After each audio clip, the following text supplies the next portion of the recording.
I'm out of show, man, I don't even get it. Check the team right now, we all rolling with the crown. We all rap the shit called OT, we run the fucking town. They remember the name, yeah, they know, they know, they know. Angels falling, skies are crying. Tonight I'm getting higher, tonight I'm smoking. Angels falling, mama's crying. Tonight I'm getting... Salam outsiders, débrief du week-end, le débrief commence maintenant. Pep, moi dans ma tête je me dis le mec j'ai l'impression qu'il est perdu. Parce que De Bruyne c'était l'élément essentiel de sa saison l'année passée. Tu te rappelles, Kevin De Bruyne c'était lui, c'était le maestro. Le mec je l'ai dit dans un débrief c'était 6-8-10. Il n'y a pas beaucoup de joueurs au monde qui sont capables de faire ça. De jouer milieu défensif, de faire milieu relayeur et de faire meneur de jeu. Kevin De Bruyne. Là cette année tu as l'impression que depuis que le gars est blessé, il n'y a personne. Mais qui s'est relevé? Gundogan. Et Gundogan sincèrement il fait plaisir. Parce que le Gundo qu'on a vu aujourd'hui face à Cardiff, ok c'était Cardiff.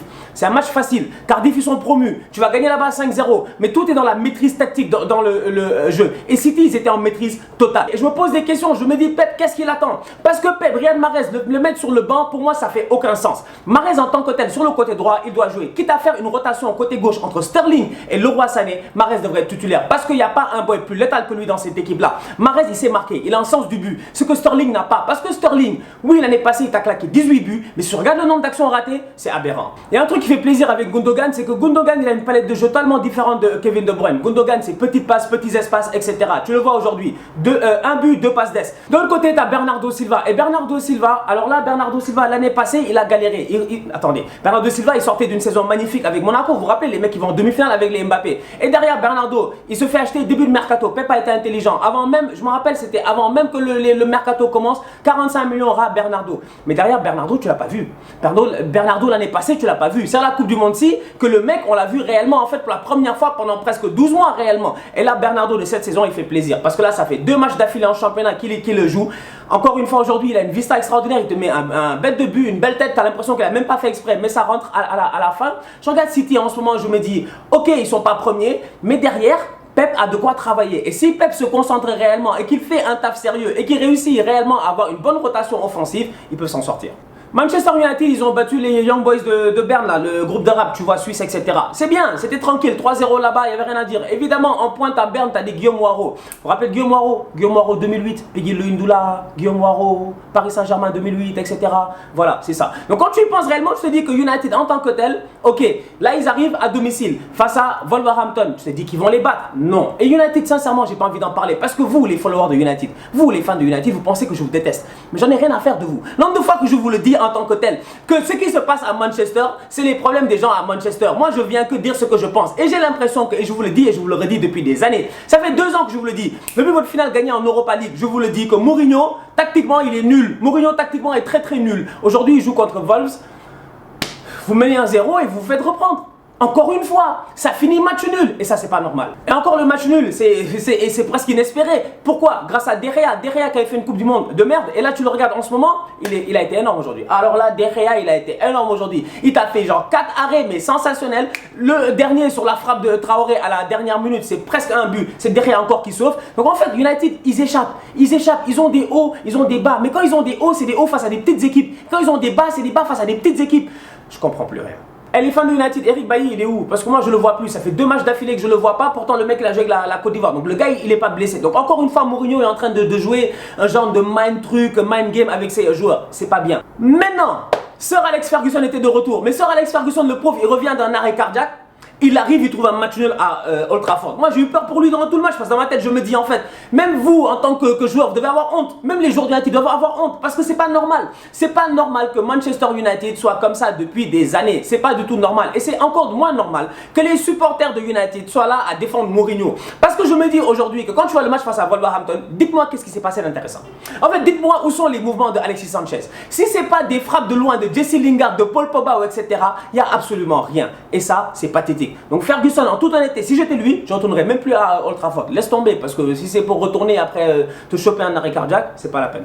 Liverpool, ils ont battu Southampton 3-0. Et là où ça devient intéressant, c'est que Firmino, le mec, Vous êtes d'accord, Firmino il est aveugle. Il est aveugle Firmino, c'est pas normal. Firmino il va pas bien, tu vois, il a un seul œil le mec. Genre Capitaine Crochet ou un truc comme ça.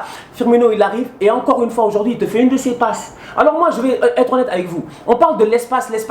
Ok, Benzema champion du monde dans sa capacité à pouvoir prendre l'espace. Mais Bobby Firmino il a un truc spécial avec lui. C'est que non seulement le mec il est capable de prendre l'espace, mais en plus ça il a un instinct de tueur. Quand il veut être selfish, il est selfish. Quand il veut être collectif, il est collectif. Et là ça se voit. La passe qu'il fait à Salah à un moment donné, je sais pas si vous l'avez vu. Mais c'est incroyable, c'est une pêche, la balle elle arrive, toi-même tu comprends pas, c'est téléguidé, t'as l'impression que c'est FIFA. Elle arrive dans les pieds de Salah, Salah il arrive, etc. Bon, un peu de malchance, il fait tornade, le ballon passe à côté.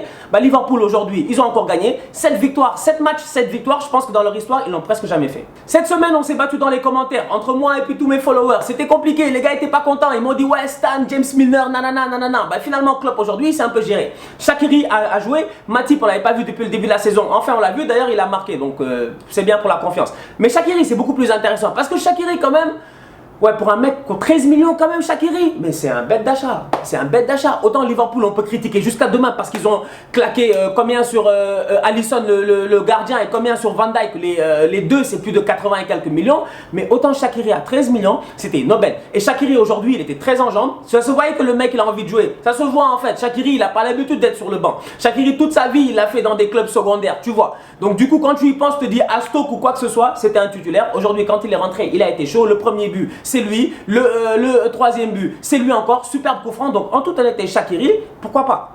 En Ligue des Champions c'est peut-être différent, mais en championnat il y a une chose qui est intéressante, c'est les clean sheets. Et Liverpool ils prennent plus de buts. Et derrière je te dis qu'en fait ils sont assez solides. Van Dijk, il n'y a pas un attaquant en première ligue, je pense qu'il va être capable de le bouger cette saison. Ça va être compliqué. Que ce soit de Lukaku à Morata en passant par Giroud, Agüero, etc. Je pense que face à Van Dijk, il y aura match. Donc du coup je te dis que cette équipe là, si elle continue comme ça, Liverpool est en train de gagner des matchs que l'année passée il ne gagnait pas. C'est ça qui est intéressant en fait. C'est que Liverpool l'année passée, le même match 3-0, ils auraient pris 3-3 à un moment donné. Ou le même 2-0, ils auraient pris 2-2. Les fans de Liverpool, ils savent combien de fois. Vous n'êtes pas allé à Bournemouth? Vous n'êtes pas allé à Bournemouth, vous meniez genre 3-1, il restait 15 minutes, ils sont revenus 4-3. Donc à un moment donné, il faut qu'on soit honnête. Quand je vois cette équipe de Liverpool là, quand je vois leur défense là, je me dis en Ligue des Champions, c'est un other ball game. C'est totalement différent, tu as du Neymar et du truc là-bas. Mais en championnat, ça peut marcher. Parenthèse, Atlético, c'est intéressant. L'Atlético, ils ont battu Retafe 2-0. Lemar, il a marqué. Lemar, il a fait un super match. Donc Lemar, je me dis, gardez un œil sur lui quoi. Parce que le petit Lemar, c'est pas un tocard. On est tout à fait d'accord, c'est pas du tout un tocard. Déjà, le mec il est champion du monde. Et je pense que ça lui fait chier de ne pas jouer en ce moment en équipe de France. Parce que les Lemar et les Fekir là, ils ont largement le niveau de jouer en équipe de France. Lemar et Fekir, ils s'assoient à la table de Grisou.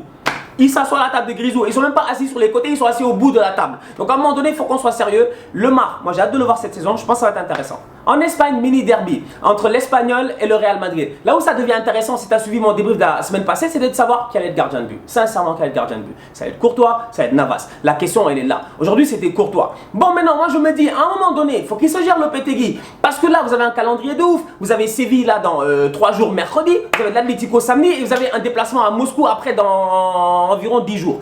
Sur 10 jours, vous avez 3 matchs. 2 à l'extérieur, 1 à domicile et c'est que des gros matchs. À un moment donné, je me dis, ton gardien de but, il a besoin de quoi? De rythme. Keylor, c'est vrai qu'il n'a pas joué les 2 matchs de championnat. En Ligue des Champions, il est venu, il nous a sorti un super match face à la Roma.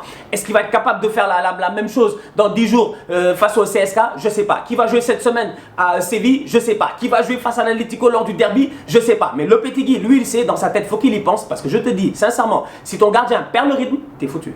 Du coup, ça a été un match dominé par le Real. Il gagne 1-0, il n'y a rien à dire, pas de souci. Sauf que moi, je me dis, encore une fois, il y a juste un problème dans cette équipe-là. Parce que le Real, à un moment donné, ils ont 70% de possession de balle. Donc, quand on parle de domination, il n'y a rien à dire. Ils ont dominé le match.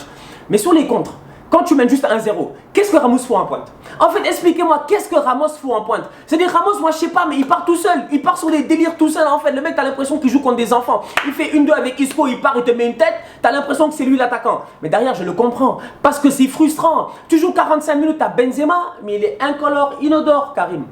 Il est incolore, inodore, Karim. Et je vous le dis à chaque fois, vous savez comment j'aime Benzema. Mais Benzema, c'est pas possible, c'est plus possible. Aujourd'hui, quand Mariano y rentre, il est plus intéressant que Benzema. Les mouvements de Mariano sont beaucoup plus tranchants que ceux de Benzema. Et je me dis, il est où le Karim qui était là durant les 2 premiers matchs? Il est où? Et sa motivation est déjà tombée?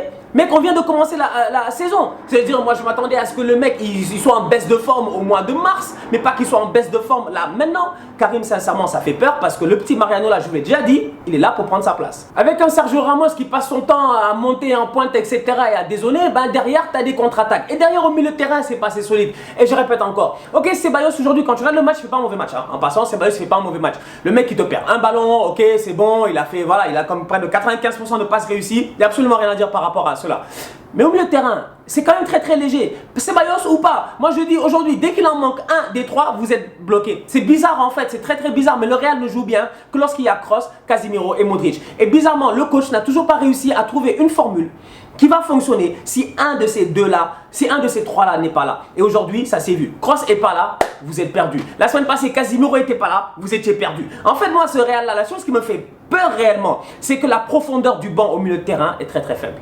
Isco Asensio, encore une fois aujourd'hui, ils nous ont fait plaisir. Isco, il n'y a rien à dire, c'est un magicien. Le mec, chaque fois qu'il touche le ballon, tu te dis, ouais, sincèrement, toi, t'es là, t'es en pleine jouissance devant la télé. Tu comprends pas. Isco, il fait des sombreros à gauche, des roulettes à droite, des trucs comme ça. En fait, Isco, c'est un top player. Maintenant, Asensio à côté, moi, il y a un truc. Sincèrement, je regarde, je réfléchis, je me dis, mais c'est étonnant quand même la palette que Asensio a par rapport à sa frappe du pied gauche. Asensio frappe pied gauche, il peut tout faire. Il peut faire extérieur, intérieur, pointu, bras de terre, demi-hauteur, pleine lucarne et tout. Il est capable de le faire. Aujourd'hui, il a encore fait, c'est lui qui sauve l'équipe. Et enfin, deux dernières choses à souligner. Premièrement, Nacho, côté gauche. Nacho, côté gauche. Genre Nacho, il a joué partout le pauvre. Nacho, il a joué côté droit, il a joué central, il a joué milieu défensif. Nacho, il reste... En fait, Nacho, à un moment donné, il faudrait que le Lopetegui tente Nacho en pointe. Moi, je veux Nacho en pointe à la place de Benzema, peut-être qu'il va te foutre 2-3 têtes et que peut-être ça va marcher. Mais Nacho, aujourd'hui, sur le côté gauche, tranquille. En fait, sincèrement, en termes de polyvalence, je cherche des fois et je me dis, mais est-ce qu'il y a un joueur défensif plus polyvalent que Nacho du Real Madrid? Dans les autres résultats du week-end, Chelsea, ils ont fait 0-0 face à West Ham. Match compliqué, derby de Londres. Derby de Londres. Si tu es un gars de Chelsea, tu sais. West Ham, c'est pas facile. Même si leur début de championnat en ce moment, il est pourri. Très très pourri avec Pellegrini. Mais là, finalement, ils sont allés... Parce que, attends, West Ham, ils ont 4 points. West Ham, ils ont 4 points. C'est pas du tout normal. Tu peux aller avoir cherché des Arnautovic, etc. Faire un bête de recrutement, chercher des... Mais je sais pas combien de joueurs ils sont allés acheter. Leur coach, il a dépensé près de 100 millions, c'est mercato aussi, Pellegrini. Et même malgré ça, ils n'arrivent pas à planter un but. Derrière, très grand match de Chelsea. C'était pas facile. Bloc défensif bas. Ils ont géré, ils ont eu leur match nul. Bien joué à eux. Arsenal a battu Everton 2-0. Oh là là. Oh là là. Et la première mi-temps. On a failli être tué. Everton a failli nous tuer. C'est des Theo Walcott et des trucs comme ça qui étaient en train d'accélérer à gauche à droite. Et moi, la question que je me pose, elle est simple, c'est de dire, Emery, ok, on dirait que Granit Xhaka, il a un truc sur lui ou quoi que ce soit. Parce que moi, je comprends pas, sincèrement, Granit Xhaka, encore une fois, oui, Granit Xhaka, il est capable de faire des bonnes petites passes, bon pied gauche, etc.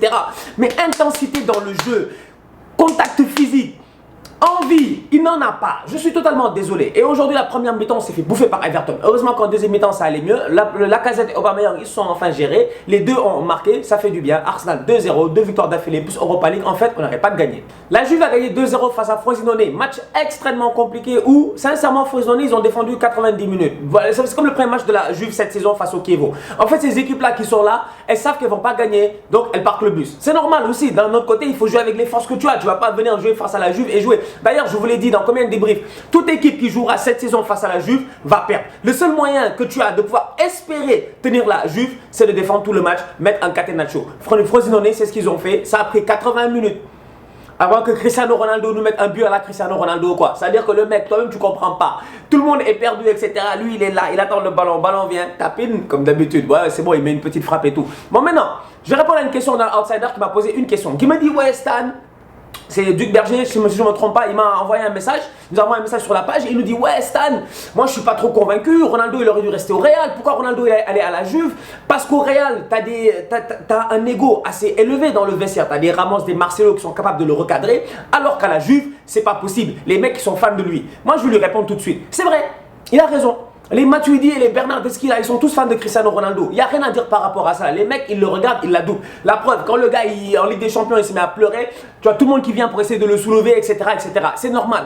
C'est Cristiano Ronaldo. C'est un être attachant, qu'on le veuille ou non. Si tu l'aimes pas, c'est ton problème. Mais si tu es neutre, si tu es neutre dans le délire Ronaldo et Messi, tu sais que Ronaldo, c'est un être attachant. Le mec, c'est un top player, c'est un des meilleurs joueurs de l'histoire. Donc aujourd'hui, au niveau de la Juve. Je suis d'accord, Ronaldo n'a pas besoin de motivation en fait. Il n'a pas besoin d'être dans un gros vestiaire avec des égos surdimensionnés, des Ramos et des Marcelo pour être motivé. Non, Ronaldo a 33 ans, c'est un top player, c'est un grand joueur, il peut s'automotiver. Deuxièmement, la Juve, c'est pas le Real. La Juve, c'est pas le Real. La Juve, c'est une institution. Une institution, mais d'un autre niveau. Parce que le Real, ils ont l'habitude d'accumuler les stars. La Juve, ils sont pas dans ce délire-là. La Juve, ils construisent à long terme. Regarde bien la Juve, leur recrutement. Tu vois jamais d'incohérence dans le recrutement de la Juve. Tous les postes sont doublés, voire triplés, et toujours avec des joueurs qui sont jeunes et talentueux. Les mecs, ils peuvent se permettre, sincèrement, de faire jouer Cuadrado un jour, de faire jouer João Cancelo un jour, de faire jouer Benassia un jour, de faire jouer Rougani un jour. En fait, tu te rends compte à quel point ils ont une profondeur de banc. Donc moi, je me dis aujourd'hui, cette Juventus de Turin là, Cristiano Ronaldo ou pas, je vous l'ai dit, elle va gagner la Serie A. Maintenant, Cristiano Ronaldo, il a un truc qu'aucun attaquant au monde n'a, et ça je l'ai dit la dernière fois, c'est qu'il n'y a pas un joueur au monde plus alerte que Cristiano Ronaldo dans une surface de réparation. Maintenant, quand tu joues face à une équipe qui a un bloc défensif bas, qui passe son temps à défendre et à parquer le bus, tu as plus de chances d'être dans sa surface. Tu as besoin de joueurs alertes, de joueurs intelligents, de joueurs bien placés. Cristiano Ronaldo, hier, il aurait pu être hors jeu sur le but. Il aurait pu être hors jeu sur le but. Si tu regardes bien, il aurait pu être hors jeu sur le but. Mais bizarrement, le gars, on aurait dû une montre. En fait, il tangue droite, gauche, et là, au moment où le ballon arrive de Dybala, il est pas hors jeu. C'est Cristiano Ronaldo. Donc la Juve, qu'on le veuille ou non, à mon humble avis, ils ont fait une bête d'affaires, que ce soit commercialement ou footballistiquement parlant. Le Barça a fait 2-2 face à Girona, c'était compliqué. Parce que Barça-Girona s'est rendu le nouveau derby catalan. Faut qu'on soit sérieux, les Barça espagnols avaient un temps, c'est intéressant. Mais maintenant, les Espagnols, ils se font taper par le Barça. Bon, monsieur Mazzano, là, ou je sais pas quoi, l'arbitre de ce match-là, honnêtement, j'ai pas compris. On va être sérieux, cette semaine-ci, il s'est passé des trucs bizarres. Autant le carton rouge de Ronaldo ne fait aucun sens, autant hier, je me dis l'arbitre, il n'a pas été très bon. Mais j'ai une question à vous poser. Le carton jaune de l'anglais, t'es d'accord ou pas? Le carton rouge de l'anglais, t'es d'accord ou pas? Il est un peu bizarre. Il est un peu bizarre parce que l'anglais, moi j'ai l'impression que sincèrement il fait exprès. Coup de coude comme ça directement, je comprends pas. C'est un geste bizarre. C'est un geste où. Mais attendez, comment tu fais crochet et ton coude est là? Toi qui joues au foot, explique-moi. En fait, l'anglais, il faut qu'on soit sérieux. Moi j'ai vu des commentaires, les gars me disent non, l'anglais il s'est emporté dans le geste. J'ai dit ouais, il s'est emporté dans le geste. Mais le coude dans la face, ah non, sincèrement, c'est assez bizarre. Bon, et du coup, il est allé voir le VAR, il a donné un carton rouge. Messi n'a pas salué l'arbitre, mais Messi a raison. Messi a raison de ne pas saluer l'arbitre. Sincèrement, non, les gars, il faut qu'on dise les vraies choses. Messi a raison de ne pas saluer l'arbitre. Parce que l'arbitre, lui, il a décidé arbitrairement de siffler s'il y a faute ou pas. Alors que tu ne dois pas décider arbitrairement de siffler s'il y a faute ou pas. L'arbitre, il a décidé quand il va utiliser le VAR ou pas. Là, il allait l'utiliser, il a donné un carton rouge à l'anglais. Personnellement, je me dis, ouais, le rouge pour moi, il est justifié. Je suis désolé, l'anglais n'a pas besoin de jeter son truc comme ça. Oui, l'arbitre a fait l'erreur de siffler la faute pour le Barça et après de donner le rouge à l'anglais. Ça, je suis d'accord. Ça, c'est bizarre. Parce que tu siffles faute, après tu changes d'avis. Mais derrière, sincèrement, quand tu revois les images, l'anglais, il n'a pas jeté son coude comme ça. Gérard Piqué, il a marqué, mais Gérard Piqué défensivement, c'est nul. Sincèrement, c'est nul. Le tac qu'il fait sous Porto là, il fait un tac, après il lève les mains comme si Porto ne marque pas derrière, ou sinon Stuani ne marque pas derrière, c'est penalty. Mais il serait venu défendre qu'il n'y a pas penalty. Encore une fois, Piqué, trop d'errance défensive. Et Valverde, je le comprends pas. 33e minute, tu perds l'anglais. Envoie un petit à l'échauffement, fais le changement. Tu mets Busquets en défense centrale. Le ballon vient par-dessus, Busquets il est totalement perdu, il se fait prendre, Piqué hors de position et le ballon rentre. En fait, il y a des petits détails au Barça qu'il faut régler. Mais sinon, dans le jeu, ça fait plaisir. Vidal au milieu de terrain, c'était solide. Le gars, il a boss around, il est physique, il est puissant, il pousse les gars, il donne des bons ballons à Messi. Messi est devant depuis qu'il s'est rasé. Bon, écoutez, on va voir ce que ça va donner. Il a décidé de se raser. J'ai lu les commentaires, les gars ont raison. Depuis qu'il a une barbe, il a pas gagné de ballon d'or. Donc, Messi, sincèrement, j'espère que cette année, c'est ton année. Parce que là, en toute honnêteté, tu nous as tous dit que tu vas gagner la Ligue des Champions. Donc, on te regarde. Luis Suarez, on le critique beaucoup ces temps-ci, mais hier il a fait un bon match. On va être sérieux, déplacement, mouvement et tout, ça continue dans la même vibe que la Ligue des Champions. Shout out à toi, Luis Suarez. Et on finit le débrief en France, facilement, vite fait comme ça. Le Paris Saint-Germain, ils ont gagné face à Rennes. Match compliqué, ils ont galéré les Parisiens. On dirait que les Rennais c'était une top équipe. Et pourtant, il y avait des Ismaël Sarr et Mbegnan devant. Ils ont fatigué les Parisiens. À un moment donné, Ismaël Sarr, il a bouffé mon gars Kimpembe sur la vitesse. Ça fait plaisir à voir. Mais bon, derrière, c'est toujours le PSG qui gagne. Rien à dire par rapport à cela. Et d'ailleurs, Choupo-Moting a marqué. Ah oui. Coaching gagnant, il est rentré, il a marqué 3-1 pour le Paris Saint-Germain, c'est bien joué pour eux. De l'autre côté, Marseille a perdu face à Lyon. Et moi je disais la semaine passée que ouais, Marseille on est prêt, on est top, etc. On attend les Parisiens. Entre temps on nous a foutu Lyon, on a perdu. On n'est pas prêt, on n'est pas prêt. Marseille on n'est pas sérieux, on n'est pas prêt. D'ici là on se capte la semaine prochaine pour un nouveau débrief. Shout out à tous les outsiders du Burkina Faso. Les gars, vous pensez que je vous aime pas? Je sais pas, je vous attaque, c'est normal. C'est vous qui avez dit que le Sénégal devait pas aller en Coupe du Monde. Mais derrière le match que Bertrand Traoré a fait hier, c'était extraordinaire. Shout out à vous.